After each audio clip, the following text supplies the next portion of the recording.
नमस्कारम। करें स्वीकार संजय पाल शोरान का।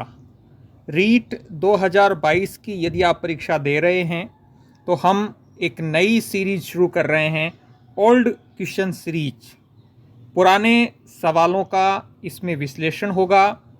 सवाल में कीवर्ड को किस प्रकार से आप खोजें, विलोपन तकनीक का उपयोग किस प्रकार से करें, कठिन प्रश्नों का सामना किस प्रकार से करें और आपके मस्तिष्क में, ब्रेन में जो संचित ज्ञान है उससे उत्तर कैसे खोजें, मनोविज्ञान, रीट और आरटेट के पुराने प्रश्न पत्रों का यह वीडियो नंबर 1 है। शुरुआत करते हैं। क्वेश्चन नंबर 1 को देखें। ये सभी क्वेश्चन वो हैं जो आरटेट में या फिर रीट परीक्षा में पूछे जा चुके हैं। यूनिट वाइज हम यहाँ कवर करेंगे। वृद्धि और विकास का पहला क्वेश्चन यहाँ आपसे पूछा है कि अधिगमकर्ता और शिक्षण प्रक्रिया का कौन सा चरण है। इसका मतलब है आश्रित चरण, स्वतंत्र चरण और मध्यस्थ चर होते हैं। गौर करें, सवाल आपसे ये अपेक्षा कर रहा है कि शिक्षण प्रक्रिया के जो चर हैं उसमें अधिगमकर्ता कौन सा है, पहचानना है। शेषवावस्था की विशेषता नहीं है। 4 विकल्पों में से आपको ढूंढना है उस विकल्प को जो शेषवावस्था की विशेषता नहीं है। नैतिकता का कोई संबंध शेषवावस्था से नहीं है। क्वेश्चन नंबर 3 आपसे ये अपेक्षा करता है कि विकास के जो सिद्धांत हैं वो आपको जानकारी हो और विकास की प्रक्रिया अविराम गति से निरंतर चलती रहती है। यह गति कभी तीव्र तो कभी मंद होती है। ये सिद्धांत है जो उत्तर में दिया है। इसका मतलब है विकास के कुछ अन्य सिद्धांत भी हैं जो आप विकल्पों में देख सकते हैं। ये क्वेश्चन ये पूछ रहा है कि बालकों के अधिगम एवं विकास में सबसे अधिक योगदान कौन देता है। यहाँ महत्वपूर्ण कीवर्ड है सबसे अधिक। परिवार, समवयस्क समूह और अध्यापक। बालक के अधिगम अर्थात सीखने में, विकास अर्थात उसके डेवलपमेंट में सबसे अधिक योगदान देते हैं। 5वां क्वेश्चन वृद्धि और विकास से संबंधित है कि एक बच्चा हथेली का उपयोग वस्तु को पकड़ता है। धीरे धीरे वृद्धि और विकास के रूप में बच्चा अंगुलियों और अंगूठे का उपयोग वस्तु को उठाने के लिए करता है। विकास की यह प्रगति कौन सी है। इसका मतलब है व्यापक से विशिष्ट कार्रवाई हो रही है। और बाकी जो 2 विकल्प हैं ए और बी में, वो भी आपको अपनी तैयारी के दौरान समझने चाहिए। अगला क्वेश्चन तथ्यात्मक क्वेश्चन है। मनुष्य जीवन का आरंभ मूलतः घटित होता है केवल एक कोष से। क्वेश्चन नंबर 7 को यदि हम देखें तो मात्रात्मक व्यक्तिगत क्षमता रूपी प्रक्रिया को कहते हैं। जहां पर भी केवल मात्रात्मक है वो वृद्धि होगा। तर्क, जिज्ञासा एवं निरीक्षण शक्ति का विकास किस आयु तक होता है। सही विकल्प है 11 वर्ष। शारीरिक विकास का क्षेत्र है। अब यहाँ पर उपर्युक्त सभी हैं। जिस भी विकल्प में उपर्युक्त सभी हों, यदि आप 4 में से या 3 में से किन्हीं 2 विकल्पों को लेकर स्पष्ट हों कि ये दोनों तो हैं ही हैं, तो उत्तर आएगा उपर्युक्त सभी। बच्चे के विकास को अक्सर शारीरिक, संज्ञानात्मक, भावनात्मक और सामाजिक जैसे व्यापक क्षेत्रों में विभाजित किया जाता है। विकास प्रक्रिया इन क्षेत्रों में कहाँ तक संबंधित है। इसका मतलब है ये इंटीग्रेटेड और होलिस्टिक, समग्र प्रकार में विकसित है, एक दूसरे से जुड़े हुए हैं, एक दूसरे से संबंधित हैं। 6 से 11 वर्ष की अवस्था में बालक रुचि लेना प्रारंभ करता है। सवाल पढ़ने के बाद सबसे पहले आप ये तय करें कि इस अवस्था में बालक कौन सी कक्षा में पढ़ रहा होगा। संभावना है पहली या दूसरी। तो जो पहली और दूसरी कक्षा में विद्यार्थी पढ़ता है उसकी रुचि स्वाभाविक है कि विद्यालय में होगी। विकास का अर्थ है, विकास का अर्थ पूछा है, सीधा सवाल पूछा है। परिपक्वता और अनुभव के फल स्वरूप होने वाले परिवर्तनों की श्रृंखला विकास है। बहुत मानक परिभाषा है यह विकास की। विकास के संदर्भ में कौन सा कथन सत्य नहीं है? जो सत्य नहीं है इसका मतलब है कि वो गलत है, झूठ है, असत्य है। अब विकल्प आप देखिए, विकास बढ़ावा देने से नहीं होता, ये गलत है, क्योंकि विकास बढ़ावा देने से होता है। बाकी तीनों विकल्प विकास के संबंध में सही हैं। विकास की प्रत्येक अवस्था के अपने खतरे हैं, क्योंकि विकास की यात्रा में आप कुछ गलत चीज़ें भी सीख लेते हैं। विकास सांस्कृतिक परिवर्तनों से प्रभावित होता है, सत्य कथन है। विकास की प्रत्येक अवस्था की अपनी विशेषताएं होती हैं, ये भी सत्य है। निम्न में से कौन सा विकासात्मक कार्य उत्तर बाल्यावस्था, यहाँ कीवर्ड है उत्तर बाल्यावस्था, के उपयुक्त नहीं है? बाकी तीन विकल्प जो हैं वो उत्तर बाल्यावस्था से संबंधित हैं, जबकि विकल्प बी उत्तर बाल्यावस्था से संबंधित नहीं है, क्योंकि पुरुषोचित या स्त्रियोचित सामाजिक भूमिकाओं को प्राप्त करना उत्तर बाल्यावस्था से संबंधित नहीं है। गामक विकास से हमारा तात्पर्य मांसपेशियों के विकास से है तथा पैरों के उचित उपयोग से है। मोटर स्किल की यहाँ बात हो रही है तो वो होगा शक्ति और गति, पावर, और जो गति है उसकी बात हो रही है मूवमेंट की। इस अवस्था में बालकों में नई खोज करने और घूमने की प्रवृत्ति बहुत अधिक बढ़ जाती है।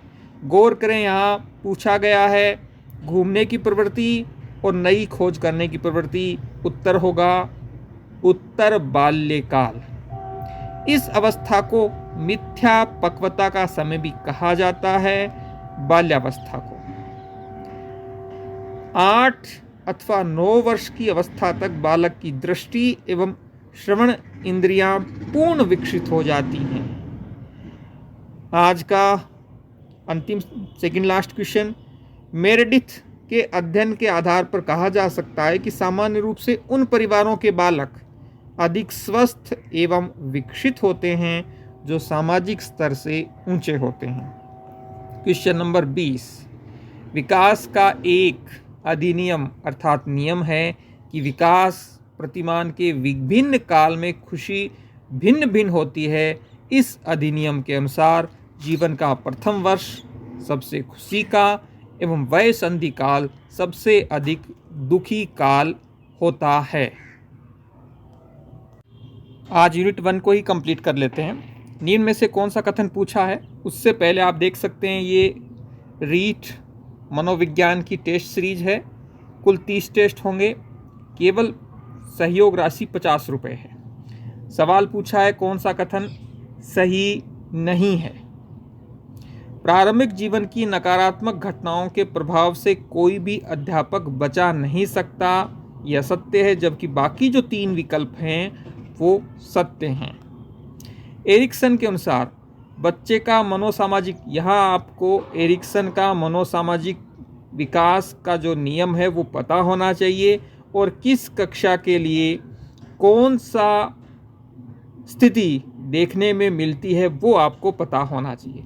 9 वर्ष के बालक की नैतिक तर्कना आधारित होती है, अर्थात 9 वर्ष के बालक में कुछ कुछ नैतिकता का विकास होने लगता है, तो किसी कार्य के भौतिक परिणाम उसकी अच्छाई या बुराई को निर्धारित करते हैं। बात हो रही है 9 वर्ष के विद्यार्थी की। कौन सा कथन विकास के संबंध में सही नहीं है? जो सही नहीं है इसका मतलब वो गलत है। ये सही है, विकास प्रतिमान की कुछ निश्चित विशेषताओं की भविष्यवाणी की जा सकती है।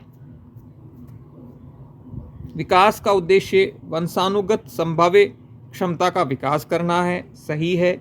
ये असत्य है। प्रारंभिक विकास बाद के विकास से अधिक महत्वपूर्ण है, ये सही है। विकास के विभिन्न क्षेत्रों के संभाव्य खतरे नहीं हैं। पहले क्वेश्चन में हमने देखा था कि विकास के विभिन्न क्षेत्रों के संभाव्य खतरे होते हैं। दल या गैंग का सदस्य होने से सामाजिकरण उत्तर बाल्यावस्था में बेहतर होता है, कौन सा कथन इसके विपरीत है अर्थात इसके उल्टा है। ये कथन उल्टा है क्योंकि आप यदि किसी गैंग या दल के सदस्य हैं तो उससे आप झगड़ा नहीं करेंगे, उस गैंग में या दल में रहना चाहेंगे। बाकी जो 3 विकल्प हैं वो दल या गैंग के सदस्य होने के सामाजिकरण के उत्तर बाल्यावस्था में बेहतर होने से संबंधित सत्य हैं। अगला क्वेश्चन आपको दिया गया है, मूल बात है जीन पियाजे का जो संज्ञानात्मक विकास सिद्धांत है उसकी समझ हो आपको, और उससे संबंधित ये सवाल आपसे पूछा गया है। सीधा सा तथ्यात्मक सवाल है, प्रथम सार्थक शब्द। माध्यमिक शिक्षा बोर्ड ने इसे ही आंसर माना है। किस अवस्था में बालक के विकास की गति कुछ धीमी हो जाती है? यहाँ आपको ये देखना है कि बाल्यावस्था में या शैशवावस्था में, उत्तर बाल्यावस्था में या किशोरावस्था में तुलनात्मक अध्ययन आप करें और किस अवस्था में विकास की गति की जो स्पीड है वो कैसी होती है, ये आपको जानकारी होनी चाहिए। सीखने का वह सिद्धांत जो पूर्ण रूप से केवल अवलोकनीय व्यवहार पर आधारित है, सीखने के किस सिद्धांत पर आधारित है? आंसर होगा संज्ञानवादी। संज्ञानवादी विकास सिद्धांत के प्रवर्तक। सीधा सवाल है, आंसर। अब ये क्वेश्चन पूछा है कि किशोरावस्था की आदत जिसमें खुद को भूखे रखने की प्रवृत्ति होती है सामान्यतः बालिकाओं में पाई जाती है, एनोरेक्सिया नर्वोसा। यहाँ गौर करें बाकी जो 3 विकल्प हैं उनका क्या अर्थ है ये भी आपको देखना चाहिए। हम इस श्रृंखला में जो सवाल हैं उनका विश्लेषण करने की कोशिश कर रहे हैं, न कि सवालों की व्याख्या। दूरदर्शिता के लिए दिया गया शब्द है हाइपरोपिया। बाकी 3 विकल्पों का भी क्या अर्थ है आपको तैयारी के दौरान खोजना चाहिए। बाल्यावस्था के दौरान अपने तथा दूसरों के नज़रिए में फ़र्क करने में अयोग्यता दर्शाता है। सीधा सा पारिभाषिक शब्द पूछा गया है, आत्मकेंद्रस्थ। अनुभूति बच्चे और वातावरण के बीच अंतःक्रिया की निरंतर प्रक्रिया के माध्यम से विकसित होती है। ये पियाजे के संज्ञानात्मक विकास सिद्धांत से संबंधित है। किशोरावस्था में एक बच्चे के उचित विकास हेतु माता पिता तथा शिक्षक निम्नलिखित कार्य कर सकते हैं। क्या कार्य कर सकते हैं? सही है साहब, लिंग शिक्षा का उचित ज्ञान दिया जाना चाहिए, यौन शिक्षा की जहां बात हो रही है। उसके अलावा उचित वातावरण प्रदान किया जाना चाहिए, सही है। परामर्श तथा मार्गदर्शन सेवा की व्यवस्था करना यदि आवश्यक हो तो सही है। जवाब होगा उपर्युक्त सभी। मैंने पहले कहा था यदि किसी 3 विकल्पों में से 2 विकल्पों को लेकर आप सुनिश्चित हैं, श्योर हैं कि ये तो आंसर होंगे ही, तो उस सवाल का जवाब उपर्युक्त सभी होगा। खिलौनों की आयु पूर्व बाल्यावस्था। कौन सी पूर्व बाल्यावस्था की विशेषता नहीं है? इसका मतलब है क्वेश्चन आपसे डिमांड कर रहा है कि आपको पूर्व बाल्यावस्था की विशेषताएं पता होनी चाहिए और कौन सी नहीं है उससे आपको चयन करना है। ये 3 पूर्व बाल्यावस्था की विशेषता हैं, जबकि दल और समूह में रहने की जो अवस्था है वो पूर्व बाल्यावस्था से संबंधित नहीं है। उत्तर बाल्यावस्था में बालक भौतिक वस्तुओं के किस आवश्यक तत्व में परिवर्तन समझने लगते हैं? यह बात हो रही है कि बालक का विकास हो रहा है, उसकी वृद्धि हो रही है और किस प्रकार की क्षमताएं उसमें विकसित हो रही हैं ये आप खोज पाएं। द्रव्यमान, संख्या और क्षेत्र, ये तीनों उत्तर बाल्यावस्था के संदर्भ में सटीक बैठती हैं। वय संधि काल में कौन बाह्य अभिव्यक्ति नहीं है? वय संधि काल पूछा है और बाह्य अभिव्यक्ति नहीं है ये पूछा है। सक्रिय खेलों के स्थान पर बैठे रहकर खेलना अधिक पसंद। अब गौर करें, वय संधि काल में एक जगह बैठे रहकर खेलने की बजाय वो सक्रिय खेलों की ओर ज़्यादा ध्यान देंगे और बाकी जो 3 विकल्प हैं वो भी वय संधि काल की बाह्य अभिव्यक्ति हैं, तो ये भी आपको याद करने हैं। निम्न में से कौन सा कथन मिडिल स्कूल स्तर के विद्यार्थियों के विकास से सहमति नहीं रखता? इसका मतलब उसका संबंध नहीं है। सामाजिक व्यवहार उत्तरोत्तर समवयस्क समूह के आदर्शों से प्रभावित होता है, ये संबंधित रखता है। ये वो PDF हैं जो हमने RBSC और NCERT का अलादीन का चिराग जो कोर्स है उसमें विद्यार्थियों को उपलब्ध करवाया है। ये PDF नंबर आप 2 देख रहे हैं। साइको अर्थात मनोविज्ञान के आरटेट और रीट के ओल्ड पेपर हमने 5 यूनिटों के टॉपिक वाइज विद्यार्थियों को उपलब्ध करवाए हैं। साथ में आप देख पा रहे हैं ये SST के ओल्ड पेपर हैं, हिंदी के ओल्ड पेपर हैं, या साइंस मैथ के ओल्ड पेपर हैं, इन्वायरमेंट और पर्यावरण के ओल्ड पेपर, और सभी को आप डाउनलोड व प्रिंट के लिए निकाल सकते हैं। ये कक्षा 6 से लेकर कक्षा 10 RBSC का निचोड़ है। कक्षा 11-12 RBSC टीचिंग मेथड SST के हमारा राजस्थान के 500 बेहतरीन सवाल। इसके अलावा साइंस के लिए भी कक्षा 6 से लेकर 10 साइंस NCERT। उसके बाद हमने SST की जो कक्षा 6 से लेकर 12 तक NCERT है उसके क्वेश्चन, उनकी व्याख्या, और यूनिट 1 SST के NCERT की और यूनिट 2 SST के NCERT की आपको विद्यार्थियों को केवल 95 की सहयोग राशि में यश गुरु एप्लीकेशन पर डाउनलोड व प्रिंट के लिए उपलब्ध करवाई है। सवाल है, मिडिल स्कूल स्तर के विद्यार्थियों के विकास से सहमति नहीं रखता है। तो ये जो विकल्प ब है ये सहमति नहीं रखता है। बाकी जो 3 विकल्प हैं वो मिडिल स्कूल स्तर के विद्यार्थी के विकास से सहमति रखते हैं। यूनिट 1 का अंतिम टॉपिक जो है वंशानुक्रम और वातावरण, सीधे तथ्यात्मक सवाल इस यूनिट से पूछे गए हैं।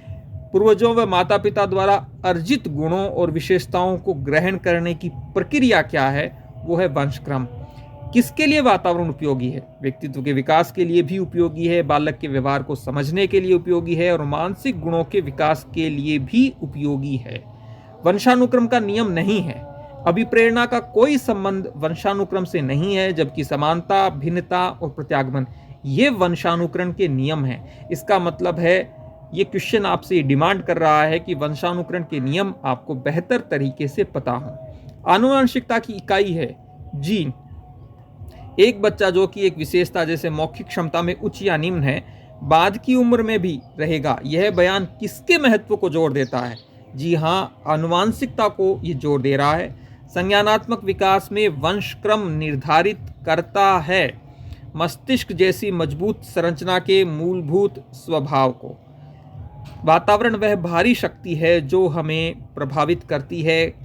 परिभाषा पूछी है जो रोस की परिभाषा है, ये है आपके रीट 2022 के लिए जो मनोविज्ञान है वो आपके रीट प्री में भी काम आएगी और रीट मेंस में भी मनोविज्ञान रहने वाली है। हमने ओल्ड पेपर को टॉपिक वाइज आपके समक्ष उपलब्ध करवाया है। यह सीरीज़ आपको कैसी लगी? शुरू की हमने, पहला ही वीडियो है, आप ज़रूर बताएं। अगले वीडियो में हम यूनिट 2 को कवर करेंगे। धन्यवाद।